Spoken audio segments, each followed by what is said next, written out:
கிறிஸ்துவின் அன்பார்ந்த போதகர்மார்களே, உங்கள் யாவருக்கும் இயேசு கிறிஸ்துவின் நாமத்திலே வாழ்த்துக்கள். மீண்டும் உங்கள் மத்தியிலே வீடியோவில் வந்திருக்கிறதுக்காக நான் மிக மகிழ்ச்சி அடைகின்றேன். இந்த வீடியோ இந்த நேரத்தில் ஏன் என்றால், வருகின்ற சனிக்கிழமை நம்ம திரும்பி 2வது முறையாக நம்ம மீட்டிங் கூப்பிட்டு இருக்கிறோம். அதுக்காக அநேக பாஸ்டர் மலேசியா முழுக்க வராங்க. அதுக்கு நான் நன்றி சொல்கின்றேன். கிட்டத்தட்ட 250 நேற்று ராத்திரியோட 250 பாஸ்டர்ஸ் இந்த குரூப் வாட்ஸ்அப் குரூப்ல இருக்கிறாங்க. 250 இந்த 250 பாஸ்டர்ஸ்களை அநேக பாஸ்டர்ஸ்ங்க இன்னும் டிபிசிஎஃப்எம் கவரிங் கேட்கல. 2வது குரூப்ல போடுற காரியங்களை அவங்க கேட்கவும் இல்லை. ஒரு சில பேர் கேட்டு வெளியே போய் விமர்சனத்துக்குள்ளார வந்திருக்குது. வெளியே போய் சொல்லியிருக்கலாம் என்ன நடக்குது, என்ன போக்குதுன்னு. இந்த வேளையில இந்த தேசத்தில் உள்ள தமிழ் கிறிஸ்தவ போதகர்களுக்கு உங்களுக்கு ஒரு பெரிய அழைப்புதல் ஒன்று கொடுக்குறேன். என்னோட ரொம்ப க்ளோஸா இருக்கிறாங்க, என்னோட பேசுறாங்க, எல்லாம் ஓகே. ஒரு சில பேர் கால் பண்ணி நான் கவரிங் கேட்டு அவங்களே கால் பண்ணி வெளியே கவரிங் கேட்டவங்களும் இருக்கிறாங்க. அதே நேரத்தில் என்னோட வாட்ஸ்அப்பை பார்த்து அவங்க கால் பண்ணவங்களும் இருக்கிறாங்க. இவ்வளவு தூரத்துக்கு இருக்கிறது. ஆனா இன்று நான் தேசத்துல என்ன நடக்குதுன்னு கேட்டாக்க, ஒரு போராட்டம் நடக்கின்றது. அதாவது அவங்க விருப்பப்படுறாங்க வர்றதுக்கு. அவங்க சார்ந்து இருக்கிற குரூப் அமைப்பு அவங்க டைரக்டா கால் பண்ணி நீங்க போகக்கூடாது, அதோட இணையக்கூடாது, அது கொஞ்ச நாள்ல இல்லாம போயிடும், அதெல்லாம் வேணாம் அப்படின்னு சொல்லி அவங்க அவங்களுக்கு சொல்றதுனால அவங்க அவங்கள ஸ்தம்பிச்சு போய் நிக்கிறாங்க, என்ன செய்யணும்னு தெரியலன்னு. இதுக்கு அப்படிதான் நான் ஆரம்பத்திலேன்னு சொல்லிட்டு இருக்கேன். மனுஷனோட பேச்சை கேட்காதீங்க, பாஸ்டர்ஸ்களோட பேச்சை கேட்காதீங்க, ஆண்டவருடைய பேச்சை கேளுங்கன்னு சொல்லிட்டு இருக்கேன். ஸோ ஒன்னும் பாஸ்டர் சொல்றதை கேட்கணும்னு அவங்க முடிவெடுத்தா யாருனாலும் அவங்கள திருத்த முடியாது, யாருனாலும் ஒன்றும் செய்ய முடியாது. அது அவங்களோட விருப்பம். அவங்களுக்கு நீங்க புரிஞ்சுக்கோங்க. ஒரு சில பேர் ஒரு ஒரு சில அமைப்புல அவங்க தலைமைத்துவத்துல இருக்கிறதுனால அந்த தலைமைத்துவ போஸ்ட தற்காத்துக் கொள்வதற்காக அவங்க என்ன செய்வான்னு கேட்டா, அவங்களுடைய கான்டாக்ட்ல உள்ளவங்க எல்லாம் அவங்க ஹோல்ட் பண்ணி பிடிச்சுக்குவாங்க. ஆனா இன்னும் கொஞ்ச நாள் போனோன்னு அவங்க பதவி காலம் முடிஞ்சோன்னு வேற ஆள் பதவிக்கு வருவாங்க. அப்ப அவங்க உங்களோட கூட்டாளி பதவி காலம் முடிஞ்சோன்னு உங்களுக்கு முன்னால அவர் உட்கார்ந்து இந்த கூட்டத்தில் கலந்துக்குவாரு, டிபிசிஎஃப்எம் போடுவாரு. அது உங்களோட விருப்பம். ஸோ இதனால நான் என்ன சொல்ல விருப்பப்படுறேன்னு கேட்டாக்க, இதோட முடிஞ்சிருச்சு. 17ஆம் தேதி வரைக்கும் தான் உங்களுக்கு நேரம். நோவான் பேழையத்துல நோவா எல்லாத்தையும் கூப்பிட்ட மாதிரி இப்ப நான் எல்லாத்தையும் கூப்பிட்டு இருந்தேன். இந்த 17ஆம் தேதியோட நான் ஆஃப் பண்ணிடுவேன். இனிமே கூப்பிட மாட்டேன். அதே நேரத்துல இந்த குரூப்ல இருக்கிற எல்லா பாஸ்டர்களும் எனக்கு ஒரு மன்னிப்பு, நான் உங்கள்கிட்ட மன்னிப்பு கேட்கிறேன். ஏன்னு கேட்டா, ஒரு சில பேர் 2015 இருந்து தொடர்ந்து இருந்தீங்க, இந்த வரைக்கும் இன்னும் இருக்கிறீங்க, இன்னும் அமைதியான முறையில படுத்துட்டு கேட்டுட்டு இருக்கீங்க, ரொம்ப நல்லது. இந்த 17ஆம் தேதி மீட்டிங்க்கு பிறகு அவங்கள எல்லாம் குரூப்ல இருந்து நான் ரிமூவ் பண்ண போறேன். அல்லது நீங்க என்னோட அசோசியேட் பண்ண விருப்பப்படலையும் நீங்க இந்த குரூப்ல இருந்து வெளியாயிடலாம்.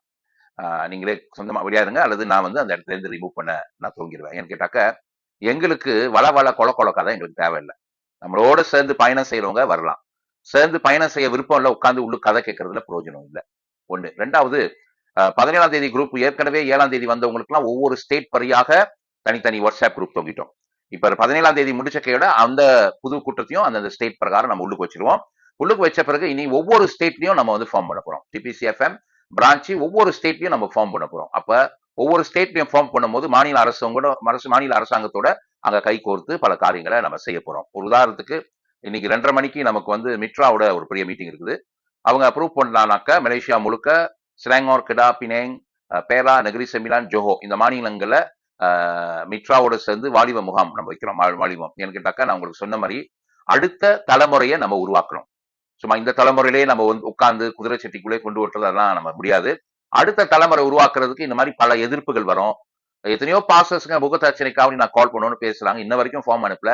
அது அவங்களோட விருப்பம், அவங்களோட டிசிஷன். ஏன்டா அவங்களுடைய சீட்டை அவங்க தற்காத்து கொள்றாங்க. அவங்களுக்கு தைரியம் இல்லை பேசுறதுக்கு. போவானா சேரவானான்னு சொல்லும் போது வாய் திறந்து கேட்கறதுக்கு அவங்களுக்கு அந்த தைரியம் இல்லை. இதுதான் அதோட பிரச்சனை. ஏன் பெரிய அமைப்பு மலேசியாவிலேயே இருக்கிற பெரிய அமைப்பு, அந்த அமைப்புல இருந்து 2வது அமைப்புக்கு போகும்போது யாரும் கேள்வி கேட்கல.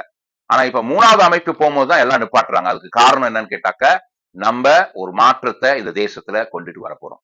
அப்ப இப்பயே என்ன பிரச்சனைன்னு கேட்டா, அந்த 2 அமைப்புல உள்ள அங்கத்தினர்கள், சபைகள் நிறைய பேர் அங்க இருந்து வித்ட்ரா பண்ணி நிறைய பேர் என்ன ஆச்சுன்னு கேட்டாக்க, நம்ம ஐக்கியத்துல சேர்றாங்க. அவங்க சொல்லிட்டு பேசிக்கிட்டு சேர்றாங்க.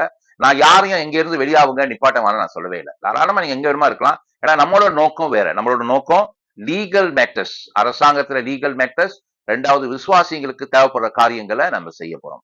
சோ அதனால போராட முடியாது, நமக்கு டைம் இல்லை போராடுறதுக்கு.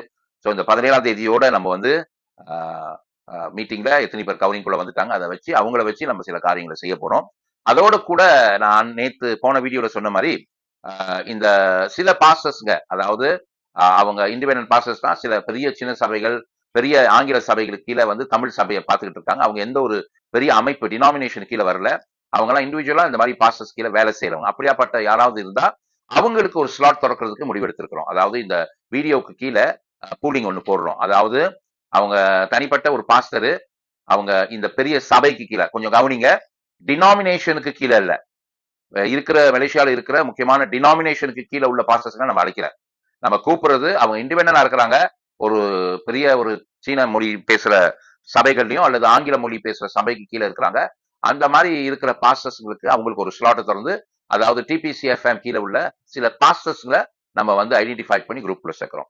ஸோ அதுக்கு ஒரு ஸ்லாட் கொடுத்து மேபி 17ஆம் தேதிக்குள்ள வந்து நீங்க அந்த வாய்ஸ் ரெக்கார்டிங்க கேட்டுட்டு அதுக்கப்புறம் நீங்க அந்த பூல்ல லிங்க் பண்ணி நீங்க உள்ளுக்கு வந்துட்ட பிறகு அதுக்கப்புறம் நம்ம உங்களை தொடர்பு கொள்வோம். சொன்னாப்புல 17ஆம் தேதி முடிஞ்ச பிறகு அநேகர் இந்த குரூப்ல இருந்து நம்ம எடுக்க போறோம். அதனால முடிஞ்சா நீங்க வந்து இந்த குரூப்ல இருந்து நீங்களே வெளியாகிறதா இருந்தா தாராளமா வெளியாயிருங்க. இவ்வளவு நாள் நீங்க இந்த குரூப்ல இருந்ததுக்கு ரொம்ப நன்றி. எனக்கு ஆதரவு கொடுத்ததுக்கும் எனக்கு ஊத்தரம் கொடுத்ததுக்கும் ரொம்ப நன்றி. அன்பார்ந்த போதகர்மார்களே, இந்த டிபிசி எஃப்எம்ல நம்ம அநேக பாஸ்டர்களை நம்ம உள்ளுக்கு சேர்த்திருக்கிறோம்.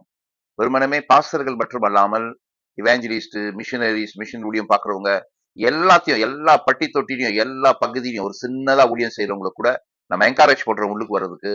ஏன்டா நீங்க 4 பேர் வச்சு செஞ்சா கூட வசனம் சொல்லுது, எங்கெல்லாம் 20 மூவரை நாமத்திலே கூடுங்களோ அந்த மத்தியில நான் இருக்கிறேன்னு சொல்லி. அதனால பல பேர் இந்த குரூப்ல உள்ளவங்க பாஸ்டர்ஸ், ஐயோ இவர் உள்ள சேர்த்துட்டீங்களா, ஐயோ பாஸ்டா இவர் இப்படி பாஸ்டா, அவர் அப்படி பாஸ்டா, இவர் இப்படி, இவர் வாழ்க்கை சரியில்லை பாஸ்டா, இது சரியில்லை. 10 கட்டளையில நம்ம கிட்ட இருக்கிற 10 கட்டளையில அவர் மின்னுக்குள்ள 2 கட்டளை உடைஞ்சிருக்கலாம், ஆனா நம்ம பின்னால 2 கட்டளை உடைஞ்சிருக்கோம். அதனால எல்லாமே பாவி தான். ஆனா ஆண்டவர் இந்த பிபிசி எஃப்எம் நூடால அவங்களை ரெக்டிஃபை பண்ண, தூக்கி அவங்கள வந்து சரிப்படுத்துறதுக்கு நம்மளை அழைச்சிருக்கிறாரு. அதனால இந்த மலேசியா முழுக்க, குறிப்பா எஸ்டேட் பகுதியில அவங்க சின்னதா ஊழியம் பண்றவங்க அல்லது ஒரு சில பாஸ்டருங்க சீனியர் பாஸ்டர் உடைச்சிட்டு போய் அவர் தனியா தொங்கி அவங்க 5-6 வருஷம் தனியா தொங்கி இருக்கலாம், அவங்க ஊழியம் செஞ்சுக்கிட்டு இருக்காங்க.